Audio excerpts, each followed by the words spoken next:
Now live on Facebook should be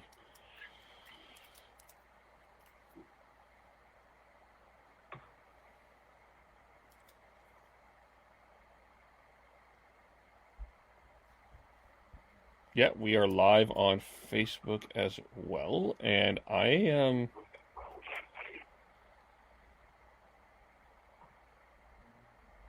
all right. I don't understand why I'm only in the screen and everyone else isn't. Hang on, I just want to see something here.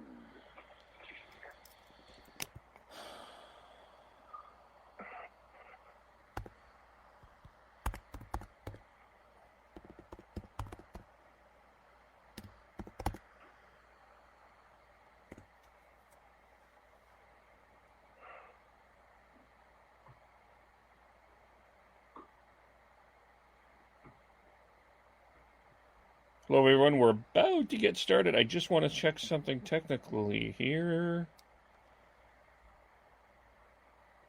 Oh, we're not. Hey, I got that. Okay. Just give me 1 second here, I'll tweet out the. Okay. All right. I will. Little inside baseball. I'm just. It's a little weird because I'm not sure I'm seeing you guys on the actual screen right now, but I did do the sharing screen.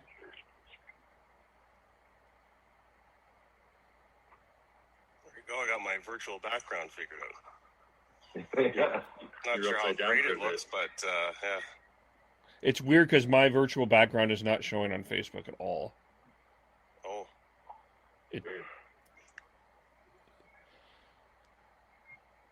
Well, that's trippy. But Never, we, all all right. my broadcasting experience, I've never done the green screen thing before. Yeah. All right. So now I'm just trying to grab the Facebook Live one. Can you tell me what it looks like from over there? Yeah, I'm trying to find it. Just give me a second. It's being weird. Just 1 second. I find like the live links are when you try and go directly to the our Facebook pages at times where they actually post.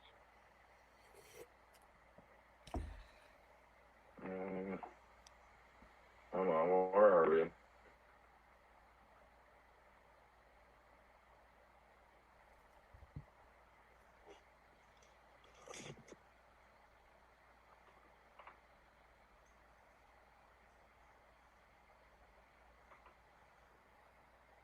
Okay, there we go. For some reason. There we go. That's what we want. And yeah, it might be just a combination going from Zoom to allow to do the back. I don't know why, but all right.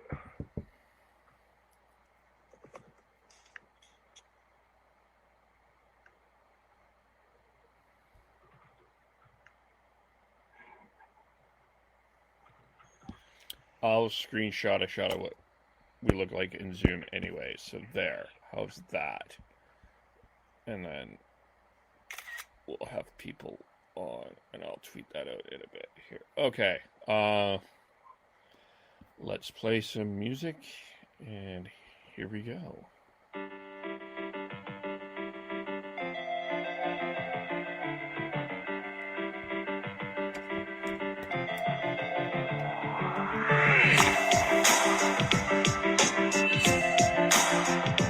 Good morning. We may look and probably feel like Chris Tanev, but we are live on Facebook and we are live on Spreaker for the Canucks Breakfast edition of the Hockey Podcast, as we will be recapping or debriefing or grieving last night's Minnesota's Wild's 2-0 shutout victory over the Vancouver Canucks. 3-0. Again, I forget about the empty net goal. My name is Kevin Olenek. Of course, you can like us on Facebook, The Hockey Podcast. Follow us on Twitter, podcast_hockey. Subscribe on Apple, on Google, iHeartRadio, and Spotify. And if, of course, you have any questions or comments, feel free to get those out. Devin, who was joined me for the quick Leaf recap, is with us. I imagine you are not feeling as bad as everyone else is going to be feeling this morning. How are you, Devin? Yeah, it sounds like better than everybody else who is a Canucks fan. Sound like a very similar game to the Leafs. But yeah, I feel good myself. That's good. Sean, how are you feeling? And for those that are watching on don't see it, we'll tweet it out. Sean is decked out pure Vancouver, and I think you've got every jersey out there. I'm doing all right. Yesterday was a bit of a marathon for myself and Heidi. We had a wedding to go to, so we didn't get to see too much of the hockey, but was able to get to watch the Canucks game, and it was a little frustrating. So hopefully that's just a blip on the radar. Sean has promised us a rant, so he will get the floor in a moment. Tyler, how are you? I'm all right, Kevin.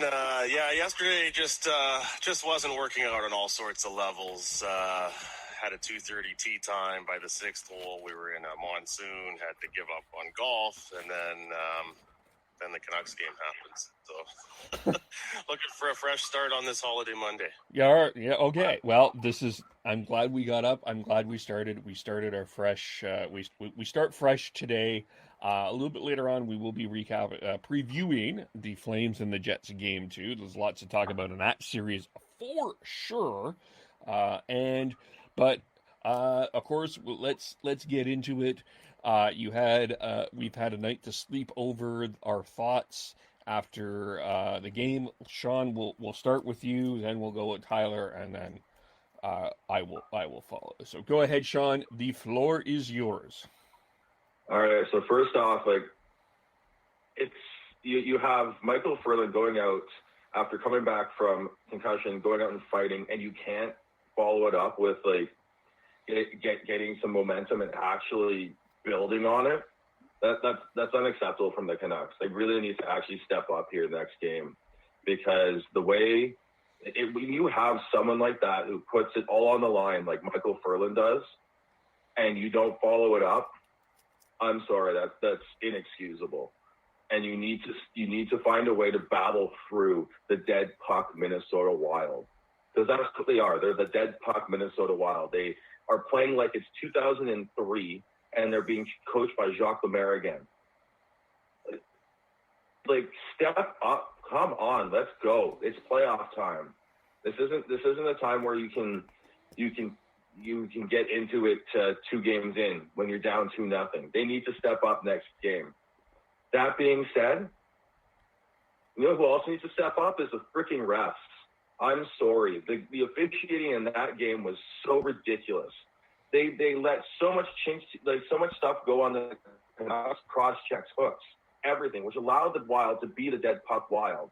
And then somehow Pearson skates by Stalock and he throws a Mike Smith hissy fit and gets a penalty. I'm sorry. That's unacceptable as well. But that being said, it's on the Canucks to step up. They need to battle through this and battle through whether they're playing against the Wild or whatever other team. They need to step up and battle through this. That's what they need to learn how to do at this point. And if they can't, they're going to be out quick. Dead puck is really the phrase there, Kev. I have a lot of concern as to whether the Canucks are going to be able to solve that in the rest of this series in time. The Ferland thing, it was, I was, initially when you see the fight, that's exciting. It's like, okay, the Canucks are going to have a lot of jump, and then they didn't. I don't know if that's really the Canucks way, I get what Ferland's doing, but is the rest of the team going to be able to sort of follow suit? I don't know. I thought there playoff jitters from a few guys to start the game. Once the first goal happened, everybody seemed to calm down. Markstrom really locked it down there. Got them to the intermission down 1-0. So it didn't seem that bad overall once they got to the first intermission, but they just never seemed to generate any great scoring chances against a very structured and disciplined Minnesota Wild team. And then by the third period, I mean, come on, Canucks, you're not going to get anywhere if you can't make short passes tape to tape. I mean, it was really frustrating watching that. On the topic of the reffing, I mean, I didn't feel it was very consistent, but then again, is it ever great in the playoffs? I mean, I don't know if this is any worse than any other game we've seen. It's certainly not the worst. In regards to the Pearson one, I would want to comment on that one. I mean, there's nowhere else for the referee to be looking at the time than to see player going towards goalie. So if you're Pearson and you do anything that draws the referee's attention, you know you're going to get a penalty. I mean, it's just Stalock did embellish it, and I just don't feel it's very smart on Pearson's side of it to take the chance there. And watching it in live time, it actually looked quite dramatic. It looked like he took a pretty big backswing. It's in the slow motion replays where it doesn't look like much of a slash at all, and looks like more that Stalock embellished it. But at the end of the day, you know, that's a chance you're taking with the referee. He has nothing else to watch but that. So, you know, most people should understand the way the NHL is refereed now. That's going to be a call 99 times out of 100. Let's start with Ferland, because Travis Green was asked about the fight. He was asked if this was for the team or if it was for himself, and Travis Green's answer was, you have to ask him, but he felt it was probably a little bit of both. From Twitter, there was a lot of people on Twitter that were not happy that Ferland did this. It was felt like, for a guy that's been out for so long, he didn't understand didn't think it was the smartest thing to do. Right? That's kind of maybe some old school, new school thinking there. So were we okay that Ferland did it? If he felt like there was no issues with previous concussions that he had dealt with, I have no issues with it. The people who have issues with it, we're going to have issues with no matter what he did. I think he goes out and throws a couple big checks. Like, oh, what about his head? Like, I think it's just at this point he needs to play the way he needs to play, and the way he was successful beforehand, and that's physical, and that's mean, and that's in your face. And if he can't do that, then he can't play it at the NHL level. So if he can't play that way and can't go out and fight, then he just needs to retire. So expecting him to change his game at this point in his career is not something that's reasonable, in my opinion. So I like it. I want to see that from him. I want to see him be an absolute asshole. I want to see him push the limit and get $5,000 fines for taking out the stupid Minnesota Wild who felt that they could hold his stick while they're not even in the play. Like, come on, like, I'm okay with that. That's why the Canucks signed him, to play that style. Yeah, I totally agree with Sean. I mean, if you're going to have him in the lineup, you want to have him playing his game, in 100% capacity. You don't want a half-baked version of Michael Ferland out there. Otherwise, why is he out there? So, no issues with that. Look, it's the playoffs, man. I get the concern about his concussion history and all that, but there isn't room for, less than 100% intensity from everybody out there. Devin, what do you think? I loved it. Watching him in Calgary, game in and game out, if he wasn't doing those things, he wasn't playing his guy. He wasn't on his game. So it is the playoffs. It's going to be rough and tumble, and good on him for stepping up. Even though there was potential, there's potential that he could get another concussion. But once again, if he's not playing that way, he's not being effective, and that's why the Canucks signed him. And I imagine that if there was anybody that had the adrenaline going at a higher level, it probably was Ferland. So I can see that. I think, it didn't hurt that, like, that play didn't specifically hurt the Canucks. What hurt the Canucks was giving up the first goal within shortly after that on the power play from Kevin Fiala. I thought Markstrom fought the puck for most of the night. I'm not saying I'm blaming him for the goals, but I didn't feel he looked too comfortable last night. And it should be fair to him, he hasn't played since February, so I think that's understandable. But he certainly was fighting it for sure. I don't know. I'm going to kind of disagree with that one, Kevin. I mean, considering how, like you say, the big long layoff, he was injured prior to the pause, and the quality chances he was being tested with. I mean, I don't think the Canucks could ask for much more out of Markstrom. I'm not saying when I say he fought it. What I mean, though, is like he made some incredible saves after that Fiala goal that kept him in the game. But it didn't feel like Markstrom was fully.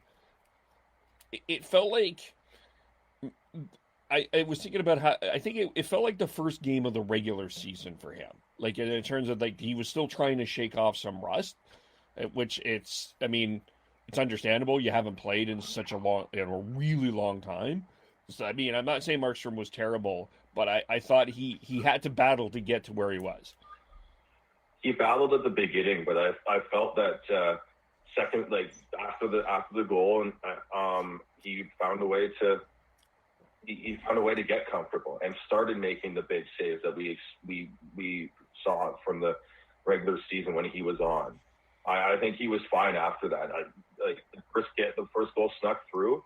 And then the other goal was just it was a double screen, and he was making great saves. So I'm with Kevin. I don't know how much more you can ask about him, and I think saying that he was battling is more of a nitpick than anything else.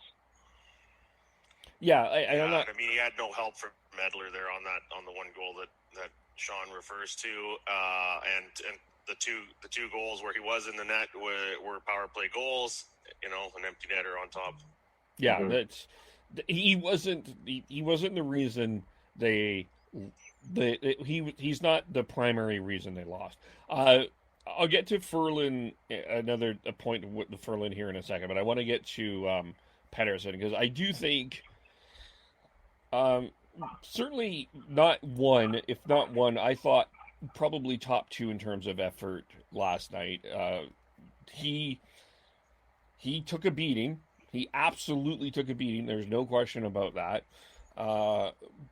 But when he was on the ice, he was the most effective Canucks forward, and he was trying to make plays happen. I don't know. I did not mind Pettersson's game last night. It's learning how to play in the playoffs, and the fact that we've now it's apparent that they're calling some stuff, but they're still letting go the muggings that happen in the playoffs. We're on the version 2.5 of the rule book right now. We haven't reached version 3 yet because that's full playoffs, but we're at 2.5 where you just don't you have to fight through it, unfortunately, because the NHL and the refs don't want to give the skilled players space. And it's odd to me, like on Saturday, the games were very tightly called. And then on Sunday, despite nobody playing their second game yet, it suddenly became let them play again. Like last night, it was more around what I was expecting for the qualifying round. It was very let them play. And then when they do make some calls, you're kind of puzzled as to what the standard is, right? That's sort of what I expect is what we've typically seen in playoff hockey, but it wasn't like that on Saturday. So, like, the guys got to get this thing figured out in a hurry here. Let's get a standard in place and stick with it. I thought Saturday's games, were a good tone set, but then that all disappeared yesterday. Okay. Sorry, that's exactly what it is. It's what is the standard? We had no idea coming in. We still don't have any idea 2 days in. And that's an issue. And I think I hope that they can fix that real quick because, that's when you get into trouble when teams don't know what a penalty is and then just go ape shit and decide that they can do whatever they want. Devin, did you have a comment on that? Yeah, it does seem a little bit inconsistent. Each series has its own tone right now, and I think that's the other thing, is that trying to find the common ground there is going to be hard for the refs, I think, across the board. But you know, it's unfortunate that there are chintzy calls still being called, and but you know, the refs are still trying to do the best they can. So it's unfortunate it's happening to one of our favorite teams, but you know, fighting the refs isn't going to do it. You know, like Sean said before, it's going to be in the dressing room. They need to find a common ground and push through it, because even if it doesn't change, then you know, you're going to blame this entire series on the refs. No, you're not. It becomes in the dressing room. Oh, I mean, you can't even blame the one game on the referees. I mean, you're not going to get anywhere without generating any chances and putting any pressure on the other team. And the Canucks couldn't do that. So yeah, they only generated one power play, but you know, why did they have 8 or 9 guys on the ice during a delayed penalty in the first period when they would have had their first power play? I mean, that's not the referee's fault. It's just wake up, Canucks, you know? So, I mean, it comes back to making your own luck, you know, and I don't think the Canucks did any of that last thing. Yeah, that's it. And that's why I wanted to rant a little bit about the refs, because that's irrational fan stuff, and that's just who I am. But in all honesty, you look if you go to Natural Stat Trick and you look at the heat maps for the game, there's nothing in front of the net. Yeah. Nothing. The Canucks produce nothing in high danger opportunities. Yeah, the shots on goal were all from distance, easy for Stalock. Yeah. And Stalock is such an he overcommits to every save. All you need to do is get in there, force him to go overcommit, make a pass, and you've got a wide open net. Find a way. They have to. Well, I mean, there was a few times, Sean, where they tried the pass option to get him moving side to side, and the Wild D broke up the play, and everybody's screaming. At least in my house, they're screaming at the TV to shoot the puck. So, some of it is Stalock, but I think more so it's just that tight defense from the Wild. Mm-hmm. I do want to give the Minnesota Wild some credit here, because. And I understand that we're all wearing our Canuck gear and we're all looking at this from that fan perspective. But I thought, if you just sit back from an objective point of view, the Minnesota Wild were outstanding last night. They won every battle. They got the lead early, so allowed them to play the game. Kevin Fiala was dominant last night. Jared Spurgeon, which Isha said was the most underrated player in the National Hockey League, made a legitimate argument, actually, with 3 points and 4 block shots. Their best players were outstanding. They played the game that they wanted to play, and quite frankly, I think they pushed the Canucks around a lot last night.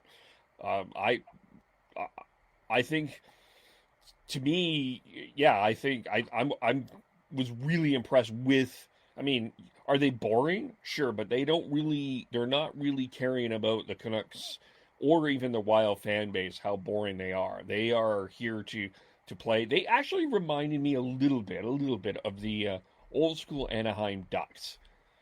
The Babcock? Yeah. Chirpy, chippy, that kind of playing, as Brian Burke used, which some thought was a horrible take, crossing that line kind of thing. They sort of reminded me a little bit of that. Well, yeah, and that when you're allowed to do that and not have any comeuppance, whether it's from the Canucks or actually having penalties called against them, you're going to be able to play that game.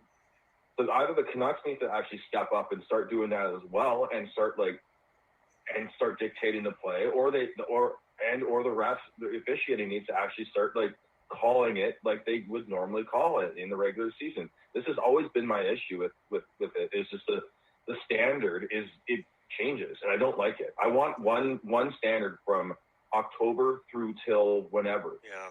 The issue with that is, like last night, I don't think that they over-officiated the game. Had they over-officiated the game, everybody would be screaming about too many calls happening and there's no flow and it's playoff hockey. Let them play. That's always the feeling when there's a lot of penalties being called in a playoff game. The game is the level I work. That's always the complaint. There's too many calls as the season moves on and the games get more important. So that's why you end up with what you get. And I don't know when that's ever going to change, if that's ever going to change. I do want to point out to two particular things that happened in the first period that had me puzzled. There was a hook, and there was the other one that was more so was getting in the guy's way, an interference infraction that weren't called against the Wild. Those ones I was wondering WTF with. But otherwise, the penalties that were called on both sides, I mean, I didn't think any of them were phantom calls. I mean, I think they were justifiable penalties. But you look at those two that I pointed out that were missed, and then you can dissect the game till next week and say that should have been a call, that was soft or whatever. But overall, outside of the two that I pointed out, I don't think there was much issue with the officiating. I mean, I think they were justifiable penalty calls. Yeah, the egregious one to me was the Stalock one because I mean, to me, even when I looked at it at fast motion, it really I wasn't sure what Pearson did. And then when Louis DeBrusk was talking about that, it was like you could clearly see the stick swing. I could not see it. Maybe I needed new glasses, but I certainly didn't see Pearson really do a lot. It really looked like Alex Stalock made that a lot worse than what it was. Again, coming back to what I said earlier, players probably don't think this way, but the referee's in the corner. You've got player closing in on the goalie outside of the net. There's only one thing for the referee to be focused on, and it's contact with the goalie. And so anything with any kind of wow factor is going to draw the penalty. I mean, you got to be smart enough to understand that. And it's happening really fast.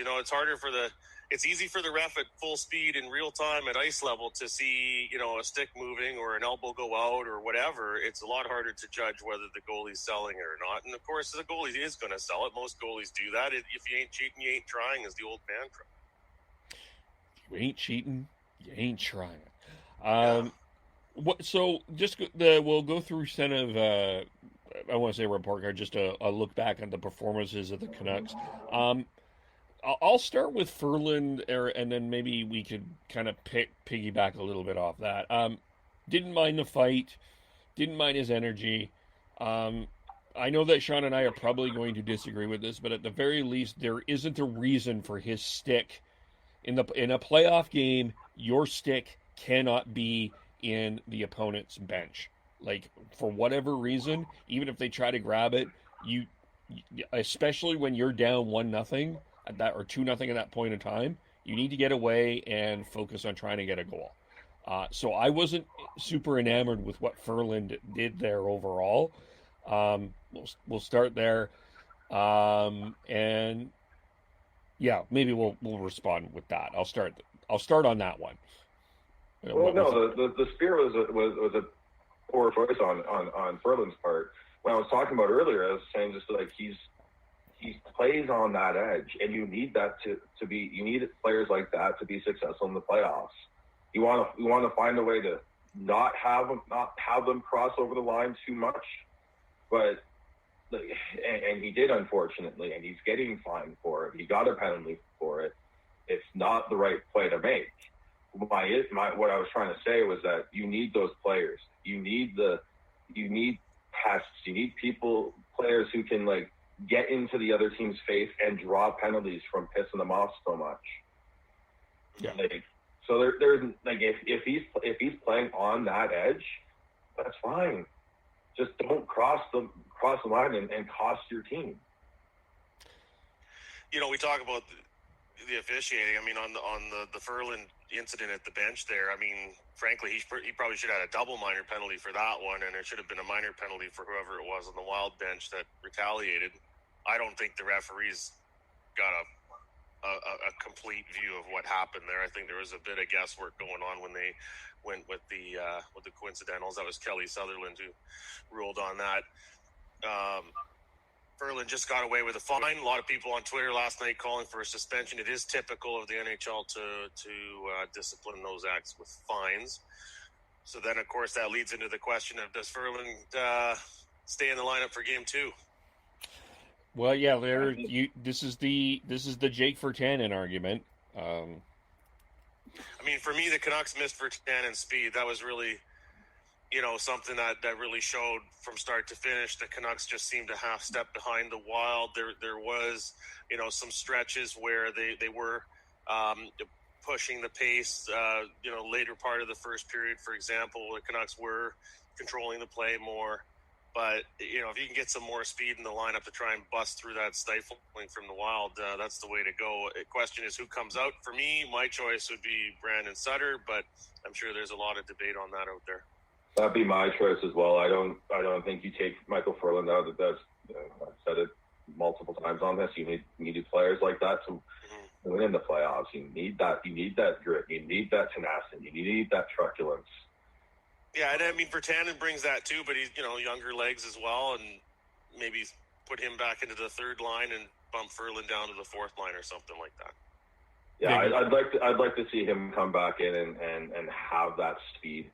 It's the speed that he brings that is what is going to separate him out. It's not he's very inconsistent in the physical department. And hopefully maybe it's playoffs that goes away and he is a physical force. But the speed that he has can be a game changer against the Wild, and they need that. Yeah, I would agree with you. I think it would be Virtanen versus Sutter, although Sutter led the team in shots yesterday with 3. I didn't really notice him that much. I made the comment on Twitter. Does it look like he's barely moving? I don't know. I mean... yeah, it didn't seem that dominant, just any time that he was out there. And then Travis Green was playing the fourth line quite a bit. Yeah, he was rolling 4 lines. I was thinking he was going to shorten the bench in the third period, and he did not do that. He was rolling everybody. In terms of other forwards, or anyone other ones that you want to bring up that were either good or we need more from? Well, I would add that this goes back to another old saying about your best players needing to be your best players. I mean, the Canucks top guys didn't get the job done last night. We talked about Petey, having a good effort there. But I mean, him, Miller, Besser, Horvat. I mean, they didn't break through. People can go on and on about the bottom 6 and debate lineup changes there, but none of that's going to mean anything if your top players are not able to generate even more than 2 or 3 quality scoring chances. It's just not going to work. Need more from the top players, period. Only 6 of the 12. Oh, go ahead, Sean. Yeah, I was just Horvat's line was really struggled to control the play last night, and that needs to change. If they want to beat the Wild, they need that line to control play. So I think that line in particular needs to step up big time. Yeah, only 6 of the 12 forwards had a shot on goal last night, and one of them was not Bo Horvat, and one of them was also not Tyler Toffoli. I don't know. Do we go back to the Lotto line for the next game, or do you keep the top 2 lines the way that they are? I think maybe you try to go back to the Lotto line. That might help, but I think they all need to step up at this point and find a way to battle through the dead puck Wild. And then in terms of defensively, what thought Quinn Hughes made an effort to try to do his thing, but again, the dead puck Wild, as Sean called them, did not make it easy. What overall impressions of the defense? And I don't know if you can make a change in terms of, I'm not sure if Jordy Ben is Jordy Ben back? No. Okay. No, he's not back yet. He still hasn't flown. I think he comes back maybe tomorrow, and then he still has to practice 3 days without him. Get negative test results for 4 straight days, which means he has to practice on his own. So they aren't going to see him for the unless this series goes 5, they aren't going to see him. Yeah, so the question is then, does Juho Levi come in and make his debut and bump somebody out? And I don't see that happening. Just a quick comment in terms of defense there, Kevin. I would prefer if Chris Tanev just stick to being a stay-at-home D-man instead of going down low and forcing passes through that aren't there. That happened on a couple of occasions and led to chances the other way.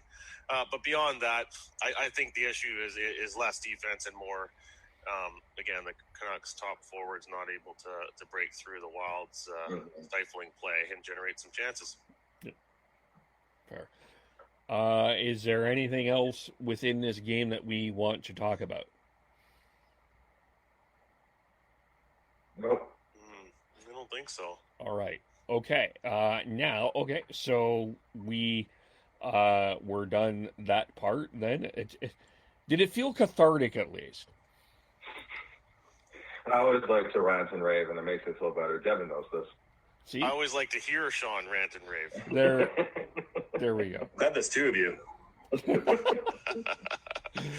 Every once in a while, you'll get a rant from me, but Sean's the rant. He's the standard for rants around here. I think what we should do for the next one is just, I think right after the intro, right after the music, I think we should just have a Sean rant. Just blow it right off the start. No names, no nothing. Just get right. Just get right to the rant, and then we're all kind of sitting there. Oh, hello. Yeah. But that is understandable and okay. And we appreciate that.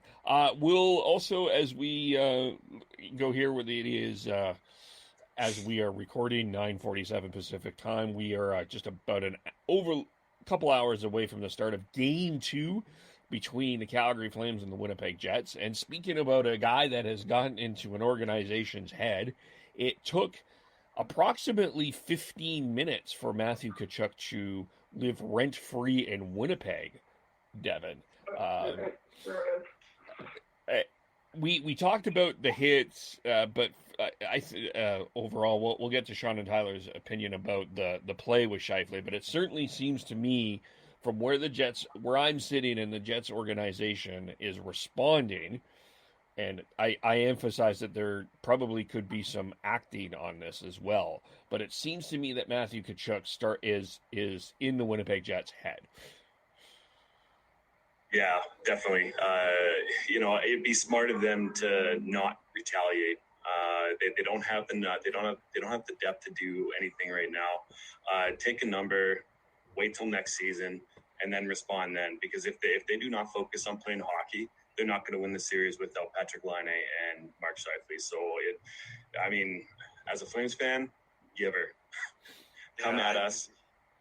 Mason Appleton as well, I believe, is questionable for Game 2. Yeah, I 100% on that there, Devin. Look, the whole debate around what happened with Tkachuk and Scheifele comes down to one thing. If it weren't Tkachuk, then we wouldn't even be talking about it. But because it's Matthew Tkachuk, now you got all this discussion about it. Yeah. Jeff Ward mentioned that as well. And I think that... like if it was an accident, even if you look at it from, and there was a blue line angle that I did see, but it was so far away that I'm not sure what it really didn't look like, it was not intentional. It certainly seemed like an accident in terms of that. But overall, I guess I don't suspect any lineup changes for the Flames, but I do think, Devin, a couple of adjustments that I hope are made as better 5-on-5 play today. Especially in the third period, it was their penalty killing that kind of carried them through the third period, and they were more dominant and more aggressive penalty killing wise than than they were a 5-on-5. I thought. And Heidi has joined us as well. Hello, Heidi. Hello. I've been here for a few minutes, but yes, hi. I have to look at a couple of different places, and I saw you in the corner of my eye. But Devin, go ahead. Yeah, 5-on-5. They need to be way better. They were not. They did not look comfortable out there 5-on-5. Once again, the top line, Gaudreau, Monahan, and Lindholm, they need to be better. You can't have, if they are not their best players going forward 5-on-5, we are not going to win this series. Or it's going to be very tough. Overall, they played decent, but yeah, 5-on-5 they need to be better. And I'm curious on Heidi's thoughts on this too.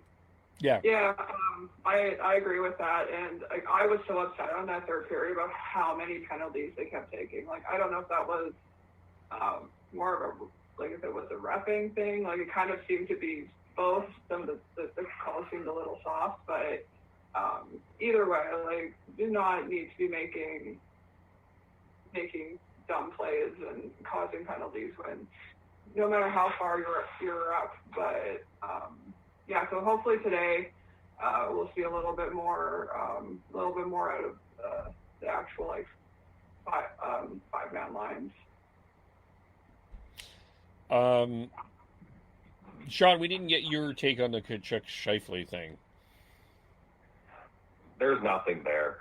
All Paul Maurice is doing is trying to rally the troops. That's all it is. He's pulling a Brian Burke and rally and trying to build something because they were going to be without Scheifele and looks like Line A as well for at least a game here. Looks like it's not luckily sounds like the Scheifele injury may not be as bad as we initially thought. But that's all he was doing at that point. And I have no issues with what he's trying to do. He may come off as an absolute idiot because of it, but I have no issues with him trying to rally his team and give him an emotional boost and an emotional way to get back into this series. And I would just like to add too, it's we probably would not even be talking about this if it was anybody but Tkachuk. Yeah, absolutely. Yeah, it's because it's Tkachuk that this has become such a big thing. I called my parents this morning. They even asked me about it because they saw it on, and so they needed me to talk about it. So that was interesting. But yeah, if it was Toby Reeder or something, we wouldn't have cared. But I don't think it was dirty. I don't think that Tkachuk would ever intentionally shove his leg into somebody else. It was an accident. There was two dudes going super fast on hockey skates. Sometimes it's just gonna happen. Yeah, this goes back to, it reminds me of the Matt Cook, Erik Karlsson incident years ago. Same type of deal. And of course, Eugene Melnyk come out demanding a forensic investigation and blah, blah, blah, all this gamesmanship that goes on. Look, since time immemorial, okay, we've had coaches and general managers that come out after something like this to try and put a bug in the ear of the officials. So I don't think it's just about rallying the troops. I think Paul Maurice is looking for a favor there and trying to sway things that way. Bit of a desperate move after one loss, but that's the playoffs for you. There's only so much the coaches can do,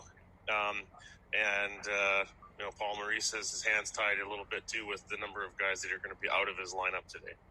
I just thought also it was amazing to me, especially from Oilers Twitter, how unbelievably skilled Matthew Tkachuk's skating ability is to actually intentionally do this.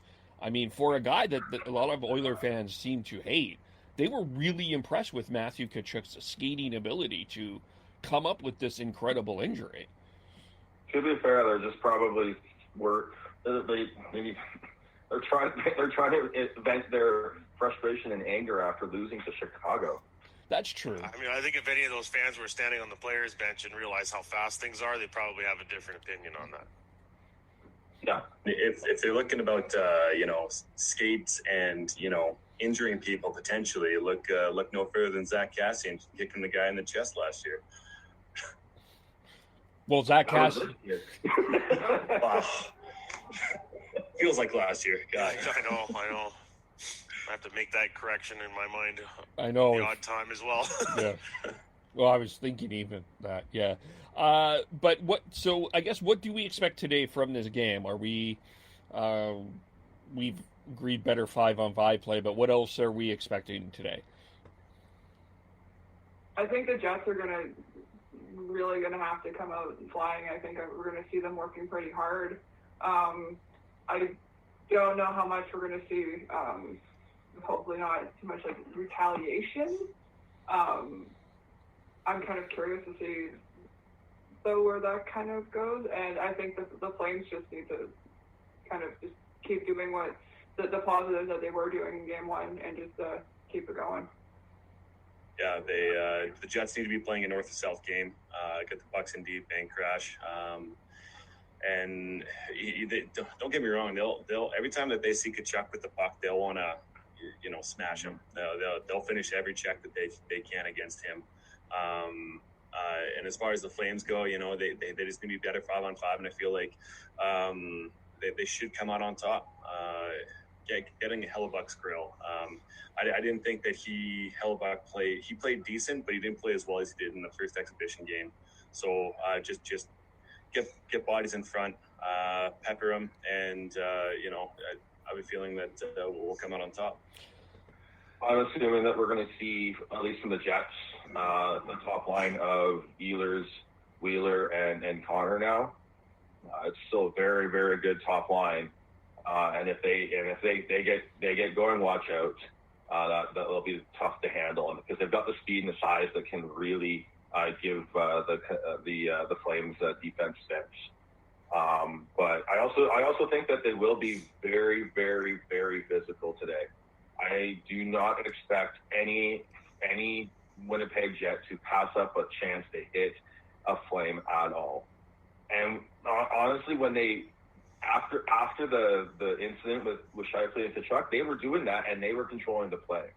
And I think they had a little bit emotional letdown after they found out that Scheifele's gone for the game, and they couldn't get it back. But if they can play that physical style that they had for most of the first period, the Flames will struggle, I think.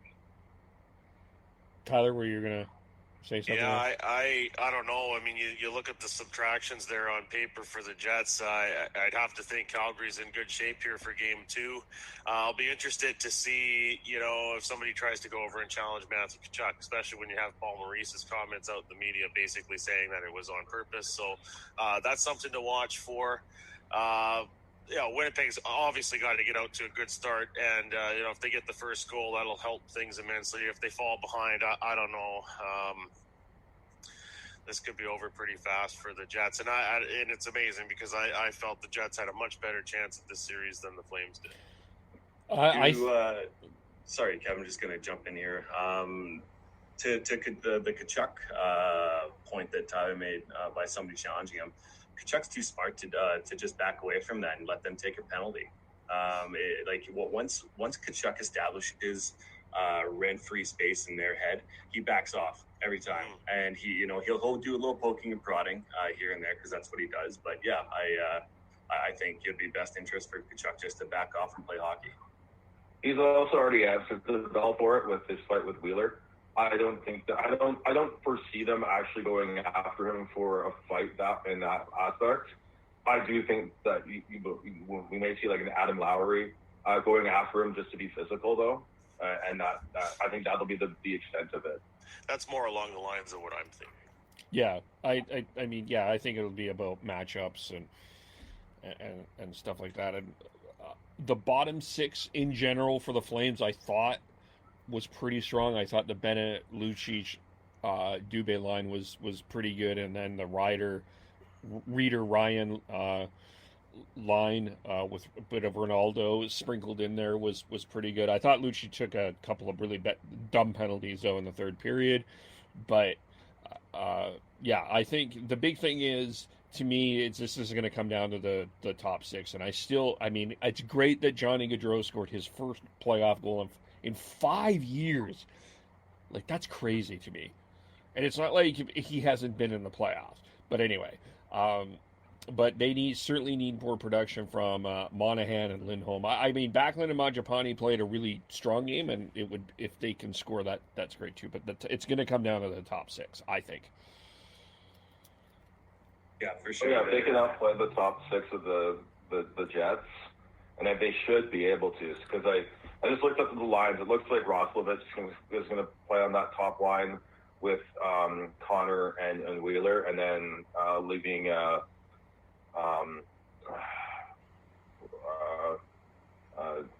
Connor and Wheeler, and then leaving Ehlers with Cody Eakin just to anchor the second line. And don't put anything past Ehlers, but if the Flames play their game, they should be able to control the play on with that top six.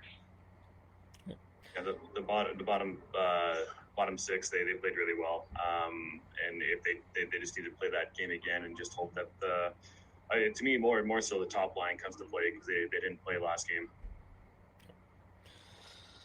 Anything else we missed on this game? By that silence, Nope. I'm assuming. All right. Is there anything else that we need to chat about? Just wanted to share a tweet from Jackie Redmond of the NHL Network, their research team there, looking into all-time record for teams in NHL best of 5 playoff series, going down 2 games to none and coming back to win. Only once in 56 playoff series played best of 5 has there been a team to come back from down 2-0. And apparently that was the Islanders over the Caps in 1985. So as we go into games 2 today, it's really pretty much must-win territory for the teams that lost in Game 1. Yeah, I wouldn't. I said from the get-go I wouldn't put too much stock into who wins the first game, because if the team who loses the first game can tie it up right away, then it's a whole new series, and all the stats going back into the 80s, I think that you have to throw them out the window in terms of that. But once you go down 2-0, it's a completely different ball game. You have to win 3 straight, and that's tough. I want to see. I still think that 80% that Dan Rosen, it was 81% of Game 1's. When teams winning Game 1 was relevant. I want to pull up as we're doing this the best of 5 in MLB. I know that's a different animal.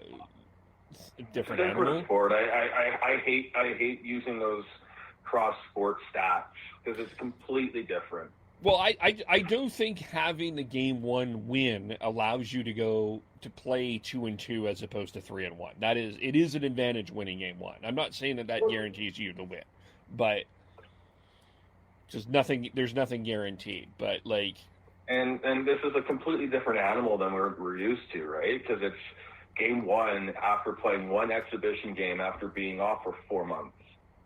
Like it's not like it's game you lost Game 1 after playing all season, and you're at the top of your game. I could definitely see the Leafs, the Canucks, the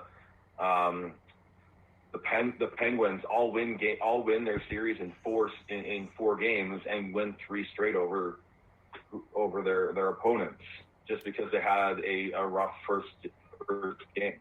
I noticed you didn't say the Oilers there. They need to learn how to actually play defense before they can win a game. Yeah, I mean that penalty kill where you have everybody in the corner and one guy wide open. That's I mean that's novice level stuff there, guys. I don't know why that's such an issue for them, but that's a topic for another time. Yeah. All right. So let's leave it there. We will be back after the Flames Jets Game 2. Matt Dubourg from Fireside Podcast will be joining us to break down that game. And so Heidi, Devin, and Heidi, I think. Heidi, will you be joining us? Probably not. We're going to be at the Peg-a-Duke. That's right. You were going to be out. Okay, so since I don't have any friends, I'll be here. Devin and Matt will be here. And I'm just kidding. I'm just hanging out by myself. It's all good. But how do we? My comments via the podcast chat. You can share them on there if you want to. I try to. Yeah. How do we follow everyone? I'm at Heidi Makeballs on Twitter and everywhere else on social media. I am BeardedCanuck03 on Twitter. And I'm on Twitter at tnoble, TNOBLE. I am on Twitter at Gordhouse09. All right, and I am KVOLE, and there's, of course, Chris, SCHNEIDZ. Thanks, everyone, if you're watching on Facebook Live, and thanks, everyone, for listening on Spreaker.com, and we will talk to you all soon. Bye for now.